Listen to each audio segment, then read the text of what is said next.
Mari kita bersatu di dalam doa. Damai sejahtera Allah yang melampaui segala akal akan memelihara hati dan pikiranmu dalam Kristus Yesus. Amin. Shalom.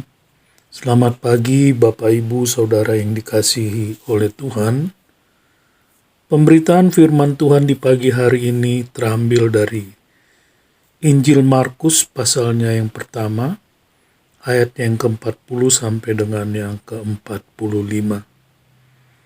Injil Markus pasalnya yang pertama, ayatnya yang ke-40 sampai dengan yang ke-45, di bawah satu perikop Yesus menyembuhkan seorang yang sakit kusta. Demikianlah firman Tuhan. Seorang yang sakit kusta datang kepada Yesus, dan sambil berlutut di hadapannya, ia memohon bantuannya. Katanya, "Kalau engkau mau, engkau dapat mentahirkan aku." Maka tergeraklah hatinya oleh belas kasihan. Lalu ia mengulurkan tangannya menjamah orang itu, dan berkata kepadanya, "Aku mau, jadilah engkau tahir." Seketika itu juga lenyaplah penyakit kusta orang itu, dan ia menjadi tahir. Segera ia menyuruh orang itu pergi dengan peringatan keras. "Ingatlah, janganlah engkau memberitahukan apa-apa tentang hal ini kepada siapapun.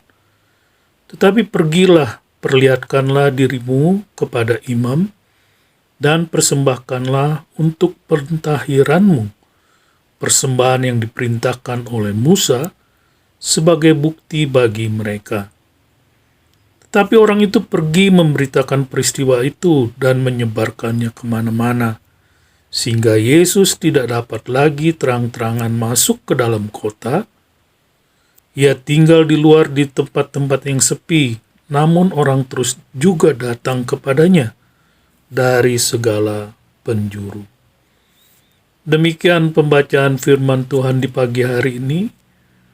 Bapak, Ibu, Saudara yang dikasihi oleh Tuhan, saat Yesus melakukan perjalanan ke seluruh wilayah Galilea, Yesus selalu mengajar di rumah-rumah ibadat dan memberitakan tentang telah datangnya kerajaan Allah ke dalam dunia yang menuntut pertobatan dan iman bagi mereka yang mau percaya. Kemudian datanglah seorang penderita kusta mendekati Yesus.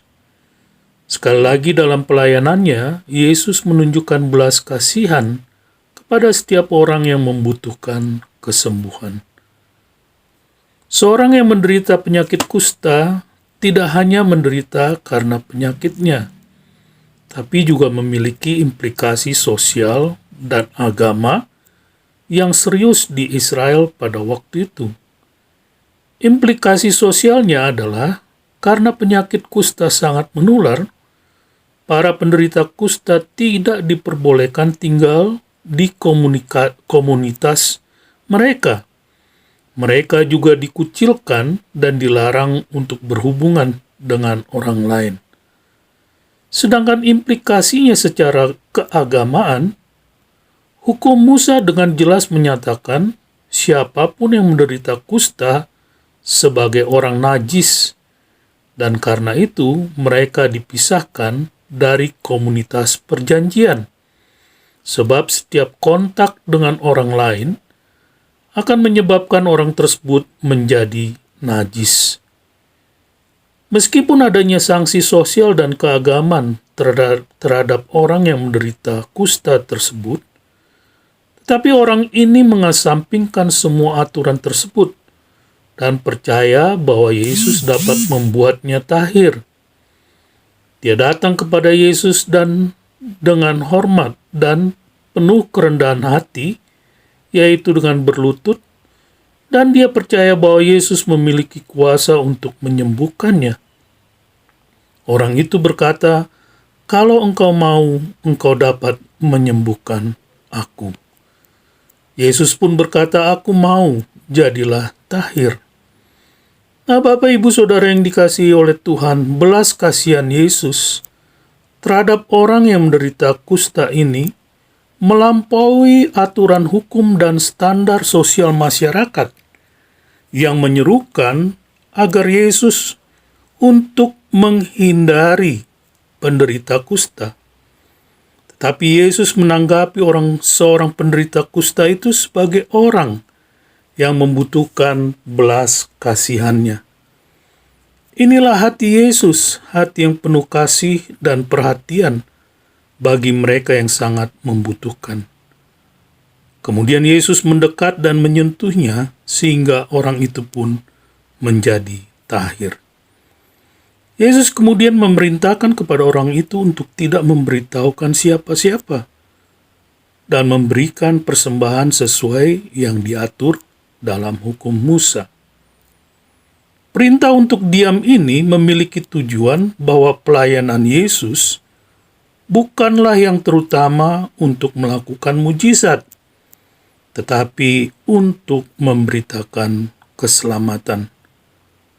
Penyembuhan oleh Yesus diikuti dengan pengharapan akan ketaatan dari si penderita kusta.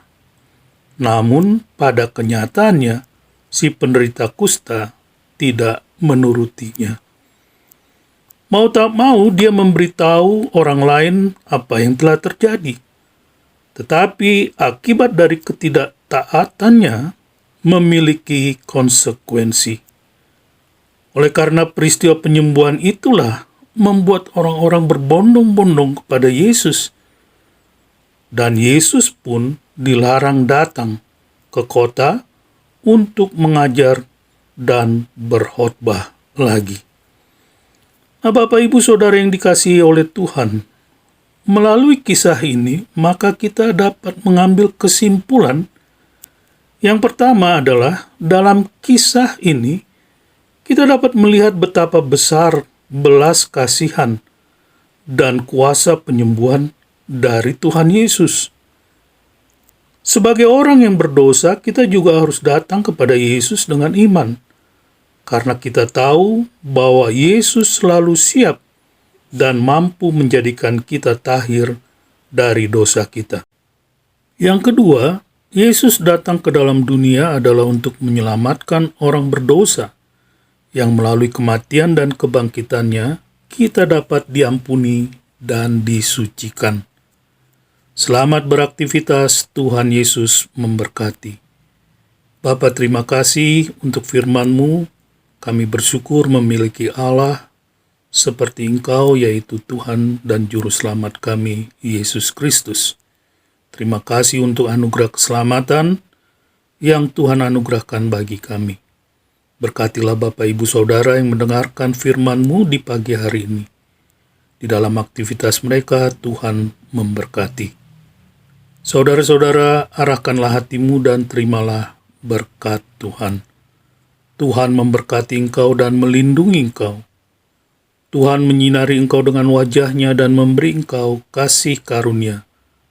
Tuhan menghadapkan wajah-Nya kepadamu dan memberi engkau damai sejahtera. Amin. Shalom.